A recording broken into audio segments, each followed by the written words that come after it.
원내보다 더 뜨거운 원외 정치 토론, 원외 측면 승부 시작합니다. 신장식 천하람 변호사님 어서 오세요. 네, 안녕하세요. 신장식입니다. 네, 안녕하십니까. 전남 순천의 천하람입니다. 전남 순천의 항상 이렇게 천하람 변호사님 처음 소개해 주시는 건 저도 잘 알고 있는데 오늘 이렇게 처음 뵙고 인사드리겠습니다. 안녕하십니까. 월성 1호기 원전 경제성 평가 조작과 관련한 혐의를 받고 있는 백운규 전 산업장부 장관에 대한 검찰 수사심의위원회가 열렸습니다. 배임 교사 혐의를 추가로 적용할 수 있을지 없을지가 주된 쟁점이었는데 아직 결론이 안 난 걸로 알고 있습니다. 두 분 예상 어떠십니까? 먼저 신장식 변호사님. 네네. 이게 전 두 가지 부분을 하나 챙겨봐야 되는데. 먼저 하나를 말씀드리면 지금 이제 배임교사 혐의를 추가 적용할 거냐 부분이거든요. 직권남용 권리행사 방해, 그다음에 업무방해는 이미 6월달에 기소가 됐고요. 추가로 배임교사 혐의를 적용할 거냐 이 부분인데 법리상으로 이게 조금 애매한 부분이 있죠. 직권남용 권리행사 방해죄에 의해서 권리행사를 방해받은 주체는 한수원입니다. 한국수력원자력. 근데 배임교사 혐의를 적용하려면 배임을 교사했으니까 배임을 실제 저지른 사람이 누구냐 주체가 여기도 한수원입니다. 그러니까 직권남용 권리행사 방해죄에서는 한수원이 피해자인데 배임교사를 적용을 하려면 한수원은 주범이 되거든요. 그러니까 법리상 되게 이상합니다. 이러다 보니까 대검과 직접 현장 수사부서 간에 수사검사들 간에 의견이 엇갈리다 보니까 이게 단순한 사건 같지만 실제로는 이렇게 법리상 도대체 한수원은 피해자야? 아니면 공범이야? 주범이야? 이 문제가 있어서 지금 2시부터 시작한 수사심의위원회가 아직 안 끝난 것 같은데요. 저는 이거 추가 기소 쉽지는 않겠다라는 생각이 듭니다. 신장식 변호사님 지금 추가 기소 쉽지 않겠다. 법리적으로 문제가 있겠다라고 말씀해 주셨는데 방금 일보가 확인된 게 검찰 수사심의위원회에서 배임 교사 혐의는 불기소. 네. 물론 이거는 최종 처분은 아닙니다. 이렇게 공고를 하는 거지만 어쨌든 아주 지금 근데 다행히 지금 천하람 변호사님께서는 결론을 듣고서 또 답변을 하시니까 훨씬 더 넉넉한 마음으로 하실 수 있을 것 같은데요. 가슴이 두근두근했습니다. 지금. 하시는 거죠 전문가가. 사실 오늘 우리 신장식 변호사님 우리 방송 마지막이신데 마지막으로 또 한 건 하고 가시는 것 같고요. 보고 오셨을 수도 있습니다. 근데 천하람 변호사님은 어쨌든 수사심의위원회에서 이렇게 결론이 났습니다. 네, 물론 이게 최종 결론이 아닐 수도 있지만. 네, 맞습니다. 근데 이제 배임 교사 부분은 사실 추가로 검토하는 부분이었고요. 이제 직권남용 권리행사 방해는 이미 이제 불구속 기소가 됐었고 결국 그러다 보니까 이 월성 원전과 관련해서 이 평가를 함에 있어서 좀 경제성 평가가 조작됐다라는 부분은 어느 정도 이미 팩트로 많이 인정되어 있고 이 부분에 대해서 방금 신장식 변호사님 말씀처럼 배임 교사를 인정할 수 있을 것인가, 이게 결국은 배임을 한다라고 하면 누가 과연 그 수익을 얻었느냐, 이런 부분이 법리적으로 좀 쉽지 않은 부분들이 있었어요. 그렇죠. 그래서 그런 부분들을 감안해서 불기소로 권고한 걸로 일단 그렇게 보입니다. 천하람 변호사님 역시도 결론을 듣고 이제 차분하게 말씀을 해주셨는데 일단 경제성이 조작됐다는 것은 일단 기소가 되어 있는 상황이니까 그 외에 배임 같은 경우는 법리적으로는 다툼이 있다라고 보시는 거죠. 현재 월성 원전 사건에 대해서 연루된 인사들이 모두 재판에 넘겨진 상황입니다. 지금 백운규 전 산자부 장관 같은 경우는 추가 혐의에 대한 기소 불기소 여부가 검토되었는데 최이봉 전 청와대 산업정책비서관은 직권남용 권리행사 방해죄로 기소됐어요. 일단 이 혐의에 대해서 어떻게 전망하시는지 먼저 천하람 변호사님. 사실 직권남용이라는 범죄가 참 어려운 부분이고요. 최근에 너무 많은 행위들이 직권남용으로 기소되고 또 재판받고 있죠. 맞습니다. 그래서 우리가 직권남용 범죄에 대해서는 좀 정책적으로 어떻게 범위를 정할 것인지에 대한 추가적인 논의는 필요할 텐데 이런 식으로 대신에 이제 부하 직원에 대해서 의무 없는 일을 이제 하도록 강요하는 경우에는 모든 게 다 직권남용이 될 수 있어요. 근데 저는 이 재판에서 한 가지 봐야 되는 것은 이 경제성 조작이나 이런 부분이 있었다라는 거는 아까 어느 정도 많이 드러났는데 과연 이게 이 최이봉 비서관 혼자서 한 일이냐. 만약에 최이봉 비서관도 그 위에 있는 청와대 좀 더 고위직으로부터 지시를 받고 이런 식으로 우리 정책 기조가 가야 된다라고 했다라고 하면 이걸 최이봉 비서관 혼자만의 직권남용이다라고 얘기하기도 어려운 부분들이 분명히 있거든요. 저는 그래서 이 사건 재판에서 직권남용이 인정될 거냐 안 될 거냐도 중요하지만 만약에 인정될 가능성이 높아지는 식으로 재판이 진행이 됐을 때 최이봉 비서관 쪽에서 본인의 책임을 덜기 위해서 좀 윗선의 지시라든지 아니면 이게 국가적인 정책 기조였다라는 식의 반박이 나오는지도 꼭 살펴봐야 된다. 저는 그렇게 보고 있습니다. 조금 들으시는 분들이 어려우실 수도 있어서 만약에 최이봉 전 청와대 정책비서관에게 누군가 지시를 했다면 어쨌든 이 최이봉 전 정책비서관의 직권남용 권리행사 방해죄 혐의가 달라지는 건가요? 어느 정도 줄어들 수 있죠. 그러니까 혐의가 꼭 없어진다라고 장담할 그러니까 수는 유무죄의 판단이 없지만, 아닌 형량에 네. 대한 판단이 달라질 수 있다. 맞습니다. 예, 신장식 변호사님 어떻게 네. 하신가요? 저는 이 사건을 뭐 사실관계가 이 경제성 평가에 조작이 있었다 이런 사실관계가 드러났다라고 얘기하는 건 그 검찰이 그 제기한 공소장에 드러난 사실이지. 아직은 기소만 된 법적으로, 상황이죠. 예, 기소만 된 것이지 사실관계 다 드러난 거 아니고요. 경제성 평가만 일단 문제가 되는 거냐? 사실은 원전과 관련해서는 경제성, 안전성, 그다음에 주변 주민들의 수용성 세 가지 평가를 다 해야 된다. 감사원에서는 경제성 평가만 했다라는 점 자체가 포커스를 어디에 둔 거냐라는 의심을 가질 수밖에 없는 거고요. 그다음에 두 번째로 이게 월성 원전을 중단시킨 게 아니라요. 이 사건의 본질로 돌아가 보면 이미 이 월성 원전은 그 수명이 설계 수명 30년이 2012년에 10년 전에 만료된 원전입니다. 근데 이거를 그 수력원자력위원회에서 이 수명을 연장하는 걸 처분을 했어요. 수명 연장을 했는데 연장을 하니까 주민들과 환경단체들이 이거 이미 수명 다한 거를 연장하면 말이 되느냐 하고 소송을 했죠. 그래서 2017년에 야 이거 수명 연장하면 안 돼라고 하는 서울행정법원의 판단이 있었습니다. 그리고 거기에 대해서 수력원자력위원회는 원자력위원회는 항소하지도 못했고요. 근데 이게 보면 그 당시에도 최선의 기술을 가지고 안전성 검사를 해야 되는데 최선의 기술을 가지고 안전성 검사하지 못했다.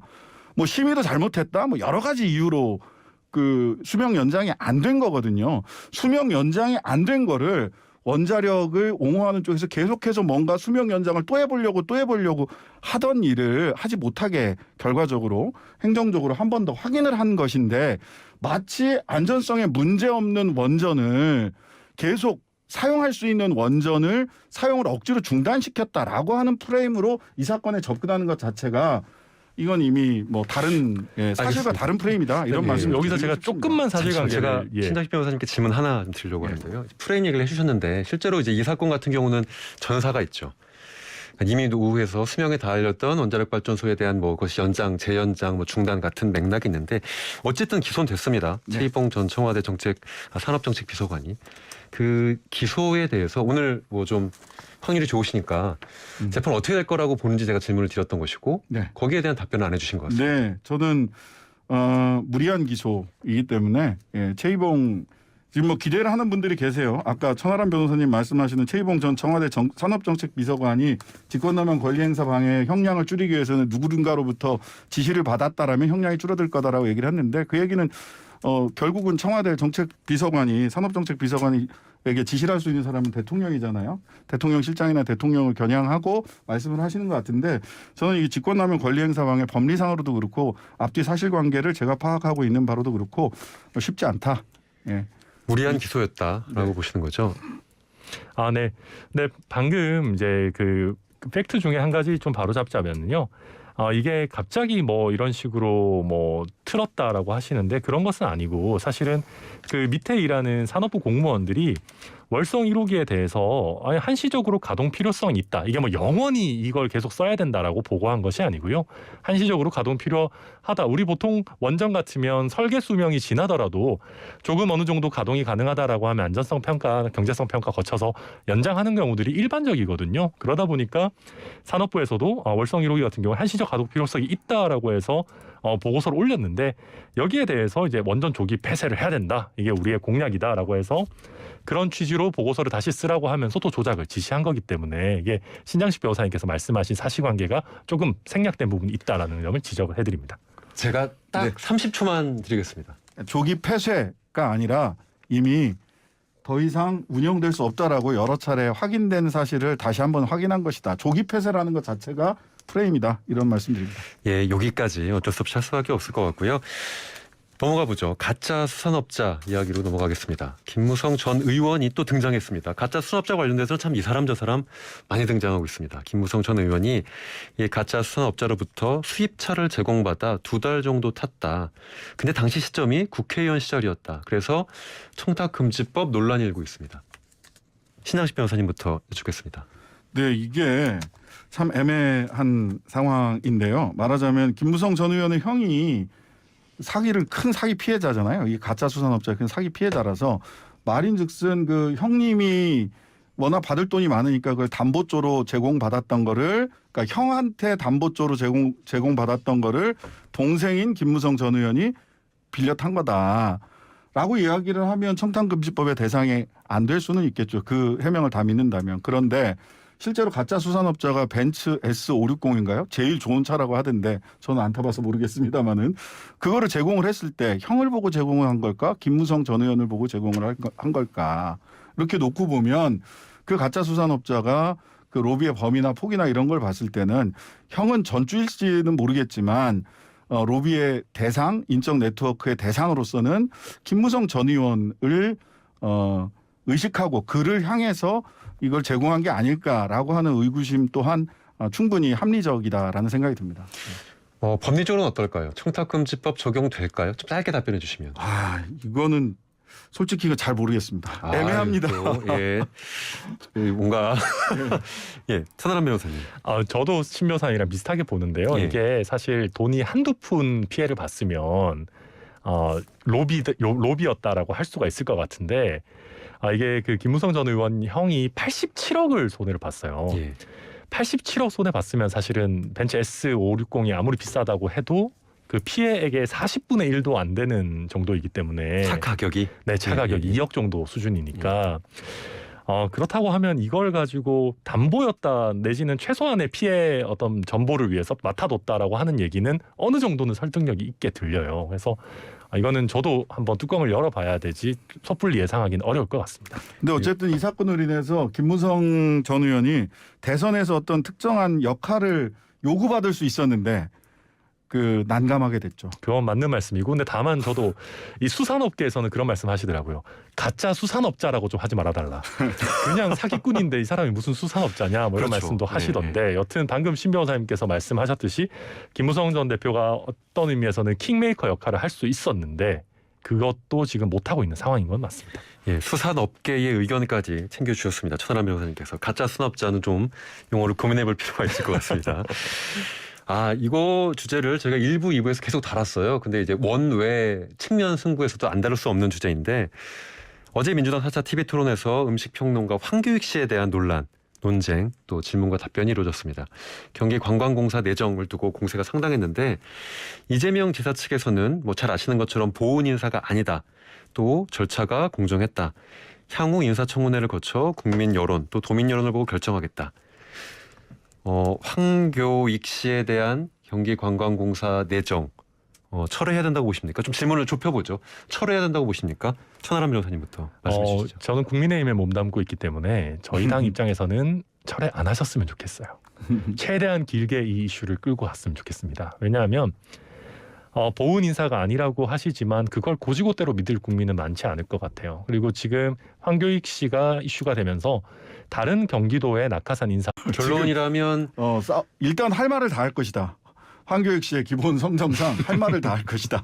개인적으로 좀 아시죠? 예, 뭐 방송 같이 하거나 뭐 이랬었는데 어쨌든 개인적으로 그 개인적인 성정상 할 말은 다 할 것이다. 근데 저는 이게 보훈 인사다라고 하는 부분에 대해서는 조금 다른 견해를 가질 수밖에 없는데요. 제가 보기에는 지금은 성냥불 하나에도 그냥 불길이 확 번질 수 있는 워낙 뜨거운 선거 과정이죠. 뜨거운 휘발성 있는 시기이기 때문에 이 시기에 오얏나무 밑에서 갓근을 고쳐맨 것은 국민들이 최소한 그렇게는 보는 것 같다. 근데 보훈 인사라고까지 하기에는 타임라인이 잘 안 맞습니다. 사실 2018년에 했던 그 형수와 관련된 얘기도 형수 욕설 관련된 얘기도 2018년에 했던 얘기고 타임라인은 잘 맞지 않는데 그럼에도 불구하고 정무적으로 굉장히 부담을 가질 수밖에 없는 사안인 것은 맞다. 이건 어떻게 보세요? 이재명 지사가 황교익 씨의 개인 채널에 사장 내정 발표 며칠 전에 출연했던 사실은 있습니다. 요것들은 좀 타임라인에서 쉽게 말하면 공정해 보이지 않을 소지도 있지 않을까라는 비판도 있는데요. 뭐 개인적으로 친밀하다 이런 느낌을 줄 수 있죠. 그리고 둘 사이가 그거보다도 실은 한교익 씨가 떡볶이 별로 맛없는 음식이라고 했는데 같이 떡볶이 먹방을 하셨더라고. 그래서 이게 일관성이 없다는 생각은 들었습니다. 예, 아 이거 어떻게 다 박자를 해야 할지 모르겠는데요. 아 황교익 씨 논란 관련해서는 아마 사실 뭐 지금 캠프 내부에서도 그리고 황교익 씨 개인에 대해서도 다양한 논쟁들이 있기 때문에 조금 더 천천히 다뤄보도록 하겠습니다. 국민의힘으로 가보죠. 국민의힘 녹취록 공방이 두 번째입니다. 첫 번째 녹취록 공방이 있었고 두 번째 녹취록 공방이 지금 이어지고 있는데 결국 이준석 대표가 어젯밤 원희룡 전 지사와의 녹취를 일부 공개했고 원 지사가 전체를 공개하라. 그리고 지금 이준석 대표의 입장은 전체를 공개하지 않겠다로 확인이 됐습니다. 저희가 일부에서 모셨던 김용민 평론가께서는 전체 공개해야 된다. 당대표이기 때문에 이 정도 논란이 생겼으면 전체 공개하고 시시비비를 가리는 것이 책임 있는 모습이다라고 했는데 전체 공개 안 하겠다고 했어요. 천하람 변호사님 전체 공개를 하는 게 맞지 않을까요? 저는 전체 공개 자체는 하는 게 맞다라고 보는데요. 근데 이거를 또 너무 그 전체 공개하게 되면 또 확산이 되는 부분도 있어서 참 어려운 결정일 것 같기는 합니다. 근데 저는 이 논란을 보면서 이준석 대표가 녹음하고 뭐 하는 것도 문제일 수는 있지만 저는 근본적으로는 원희룡 후보의 탓이 굉장히 크다고 생각해요. 무슨 얘기냐면 지금 일단 일부 공개된 부분을 보면 저쪽에서 입당 과정에서 그렇게 해가지고 뭐 어쩌고저쩌고 논란이 있는데 뭐 이제 여론 뭐 이렇게 여의도 연구원 내부 조사도 보면 뭐 이런 문제가 있다. 저거 곧 정리된다라고 했는데 이 저거가 좀 불분명해요. 그러니까 이게 논쟁인지 아니면 정말 윤석열 전 총장의 지지율인지 내지는 입지인지가 불분명한데 이 정도를 터뜨릴 때는 100% 확신이 있어야 되거든요. 어느 쪽이죠? 원희룡 전 지사가 이 정도로 이걸 터뜨릴 때는 100% 확신이 있어야 되는데 저는 100% 확신이 있을 수 있는 상황은 아니라고 보여요. 일단 공개된 것만 보면. 그렇다라고 하면 고자질쟁이는 대통령이 될 수 없어요. 특히나 당의 대선 후보 정도 되시는 분이 당대표와 사적으로 나누는 대화를 공개할 때는 굉장히 신중해야 되거든요. 맨 처음에 이 얘기를 꺼낸 거는 김재원 최고위원이지만 김재원 최고위원이 이런 얘기를 꺼내서 원희룡 지사가 이준석 대표에게 윤석열 곧 간다라는 얘기를 했다라는 얘기를 꺼냈을 때 책임 있는 대선 주자라면 이걸 확인해 주지 않아야 돼요. 사실 노코멘트하고 뭐 어느 정도 100% 확신이 있을 때 이거를 까야 되는데 저는 원희룡 후보가 지금 본인의 이슈 집중도나 지지율 인지도를 높이는데 너무 혈안이 된 나머지 100% 확신도 할 수 없고 당을 더 어지럽히는 방향으로 사건을 끌고 간 굉장히 큰 책임이 있다. 저는 그렇게 보고 있습니다. 신장식 변호사님 일단 질문을 좀 두 개로 쪼개보죠. 첫 네. 번째는 전체 공개가 지금 상황에선 필요하다. 예, 뭐 동의하시는지. 그리고 이 국면은 어떻게 갈까요? 어쨌든 뭐 이준석 대표는 더 이상 확전을 하지 않는 쪽으로 결정을 한 것 같은데요. 네, 확전하지 않는 게 이준석 대표나 다른 후보들한테도 정무적으로는 유리할 겁니다. 근데 이제 문제는 이 사건이 그냥 봉합이 된다고 하더라도 이런 류의 이준석 흔들기, 그다음에 이준석 대표는 본인이 생각하는 대선 전략으로 자기가 버스 운전대를 잡았으니까 전략대로 이 운전대를 끌고 가려고 하는 이 관리가 아니라 전략가로서 관리형 대표가 아니라 전략가 대표로서 활동을 하려고 하거든요. 이 부분 때문에 후보들은 그냥 관리만 해라. 이제 운전대는 곧 후보가 잡는다. 11월 달 되면 내가 잡는 건데 왜 네가 자꾸 운전대 지금 잡고 있다고 방향을 저쪽으로 가지고 가느냐라는 것 때문에 이 부분이 저는 합의가 안 될 것 같거든요. 지속적으로 반복될 수밖에 없을 겁니다.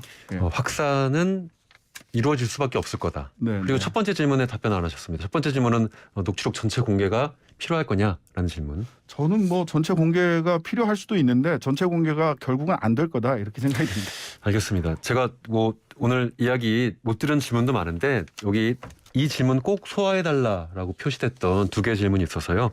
먼저 천하람 변호사님께 드린 질문인데 천 변호사님 지금 최재형 캠프에 있으십니다. 그래서 여쭤봐야 될 질문인 것 같은데 물론 캠프에서는 사실무근이다. 그리고 법적 조치하겠다라고 해서 여러 번 밝히신 바도 있는데 캠프에 몸담고 계신 분이 직접 출연하셨으니 한번 여쭤보겠습니다.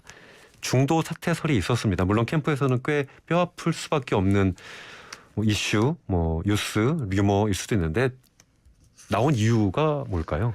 네, 일단은 이런 얘기가 나오는 것 자체에 대해서 저희 캠프, 최재형 후보 캠프에서도 무겁게 받아들여야 되고요. 더 잘해야죠. 더 잘해서 뭐 지지율이라든지 인지도라든지 더 높여야 되는 것은 맞고요. 다만 저도 그 지라시가 기사화되기 전에 받아봤는데 내용이 그런 겁니다. 뭐 선거 자금이 후원금이 한 7억 정도밖에 안 모였고 하루 만에 뭐 지지율도 잘 안 올라서 중도 사퇴를 논의하고 있다. 근데 사실 하루에 선거 자금 7억 모으는 거면 되게 많이 모으는 거거든요. 예. 그러니까 이재명 지사, 이낙연 후보 이런 분들도 뭐 한 8억 원저리 이런 식으로 모았습니다. 첫날에. 그러다 보니까 저는 그 지라시를 보고 이건 지라시 자체로도 좀 말이 안 된다라는 생각을 했고요. 또 한 가지는 저희 캠프에서 지금 파악하고 있는 바로는 사실 특정하기 어렵지만 다른 후보 캠프 쪽에서 많이 이게 흘러나왔다라는 거를 여러 경로로 좀 확인하고 있습니다. 그렇기 때문에 이거는 좀 최재형 후보 캠프의 김을 빼기 위한 악의적인 마타도어다. 그렇게 말씀드릴 수 있겠습니다. 예. 신장식 변호사님 오늘 마지막 출연. 네, 그렇습니다. 예, 제가 사실 이동영의 전명 승부인데 제가 오늘과 내일 진행할 사람이 신장식 변호사님의 어떻게 보면 좀 배웅 인사를 하는 역할을 하게 됐는데요. 그래도 좋은 일로 가신 거니까 서운한 마음보다 응원 많이 해드려야 될 것 같습니다. 어디로 어느 방송을 가시는지는 이 방송에서 언급하지 않겠습니다. 시간대가 약간 겹치는 거라는 걸 제가 약간 듣기도 해서 좀 민감한 지금 PD랑 작가분들 표정이 그렇게 밝지만은 않으신데 우리가 키운 신장식이 비슷한 방송으로 간다 뭐 이런 표정도 함께 보이는데 뉴스 정면 승부 청취자 여러분께 한 말씀 해주시죠. 네, 제가 이전에는 그 변호사로서 법률 논평만 하는 자리가 굉장히 많았었는데 원의 측면 승부해서 정치 평론을 하라고 해서 제가 좀 더 즐겁고 기쁘게 우리 청취자들 만날 수 있었던 것 같습니다. 이런 자질을 정확하게 찝어주신 제작진 여러분들께도 많이 감사드리고요. 다음 주 월요일부터 갓 6시부터 8시까지 다른 방송에서 하는데요. 예, 사랑은 움직이는 거니까요. 예, 예. 그럼 좋은 방송 보여주시기 바라고요. 원의 측면 승부 천하람 변호사, 신장식 변호사 오늘 고맙습니다. 다음 주 수요일에 뵙겠습니다. 네, 감사합니다. 네, 수고하셨습니다.